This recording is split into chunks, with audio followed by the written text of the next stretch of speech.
want to give a very, very brief introduction, just a couple slides, few minutes here on Aristotle.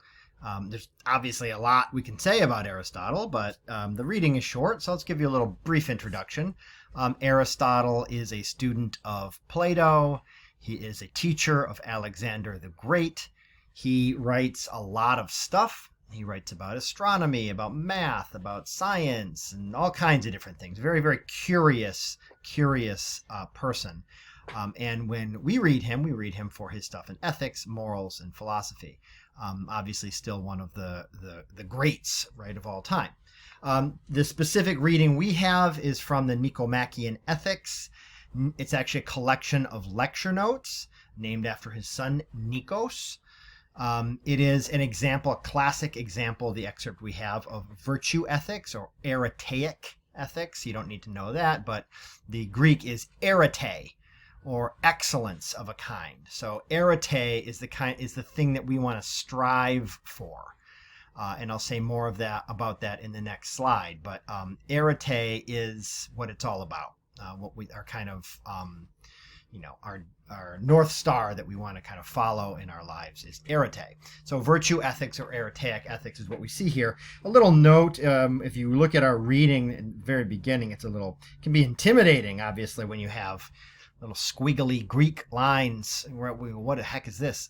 It's unfortunate that our translation doesn't have either a footnote or a proper translation of those two Greek words in the first sentence or so.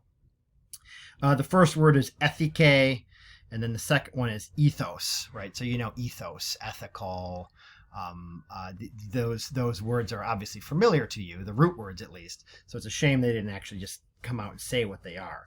But it talks about the name ethikos is one that is formed by a slight variation from the word ethos. So that will help you a little bit in the reading.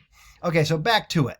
Normative ethics or virtue. This is, again, virtue ethics are normative ethics, right? That there is a norm, there's a way you should act, and you should act virtuously, right? There's not like some kind of dirtbag ethics on the other side of the debate, and we kind of got to go back and forth about which one is the way to go. No, virtue ethics is normative. It is the one way to be. There is no option otherwise, right? Again, this is something that might seem common sense, but a lot of the stuff we'll read is more just about intellectual, right? Thinking about this stuff, right? Hegel. It talks about morality and ethics, but he talks about it in a very, very abstract way.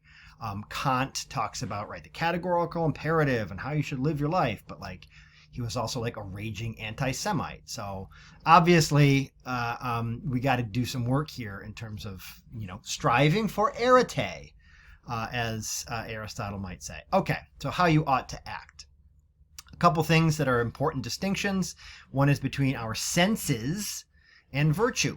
Senses are ruled by nature, right? We have them by nature, where virtue is ruled by habit. It's about practice, right? To quote Allen Iverson, right? We're talking about practice. It is about practice. That is how we become virtuous. As the phrase goes, right? You make your road by walking it. You become virtuous by trying to be virtuous. Follow dirtbag ethics and be a liar and cheat, and you're going to become better at lying and cheating. You're not going to become virtuous, right? You've got to try to be virtuous, and it's hard, but it gets easier, right? Striving for arete.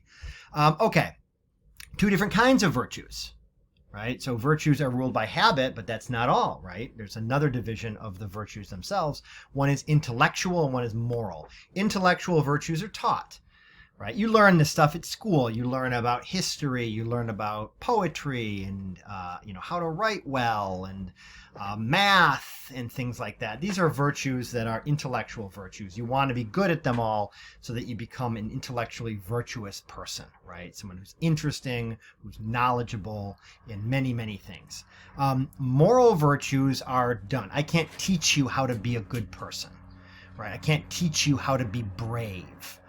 This is stuff that you got to go out and do it in order to get good at it, right?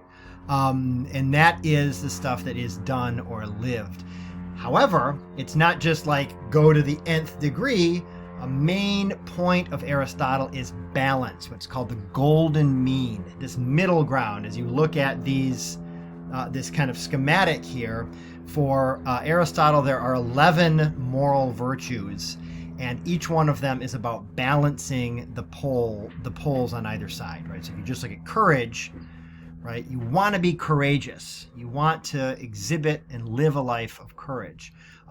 So not being cowardly, but also not being rash, right? Being courageous is not just running into, right, a situation that is, inevitably going to lead to your death or something. That's just being rash. It's being, right, idiotic. Nor do we want to be, right, cowardly. So balancing these things and balancing them in a specific situation, right? So courage means one thing when speaking up when someone is, bullying a friend versus jumping in front of a train to save someone's life, right? So obviously how you balance courage in those two moments is going to be different. So that's why we live a life of arete, always thinking about these things and striving towards perfection, is that we're going to get better and better and better at balancing these things in a specific moment. Okay, big picture, Aristotle, he's all about eudaimonia, which is happiness or flourishing, living your best life. That is eudaimonia as in good, right? Good soul. Daimon is a soul. You is good. It's tricky in Greek because what we translate as you actually has two very different meanings in Greek, and they're spelled differently.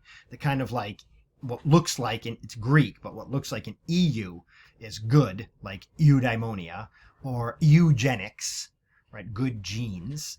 Not a great idea, it turns out, but the root word, right? Good genes. And then there's what looks like OU, which is also translated as you, but it means no, right? I'm just giving you all this background because we think of utopia as it's like paradise. It's a good place, right? The good place. It's not. It means nowhere place, right? The Greek is that as opposed to the other. So anyway, that's a little off topic, but it'll come in relevant when we read some other things later. So how you become a eudaimon, how you get that good soul. You live that life of arete. You strive towards arete. But again, you ask, how do you do it? But how do you do it? You do it by lessening the gap between that areteic you, that perfect you, the best you can be, and who you actually are. I mean, come on, right? There is no one who can say that they've hit that perfect, right? There's always more to do. There's always more to refine and strive for. And that's whether you're, 3-year-old like my son, who doesn't know anything about this stuff, or someone who's, in your 80s. You can always strive to be better, minimizing that gap between where you are situated and that areteic you, that eudaimon, that good soul that you can be, is what it's all about. That is how you live that life, according to Aristotle. Thank you.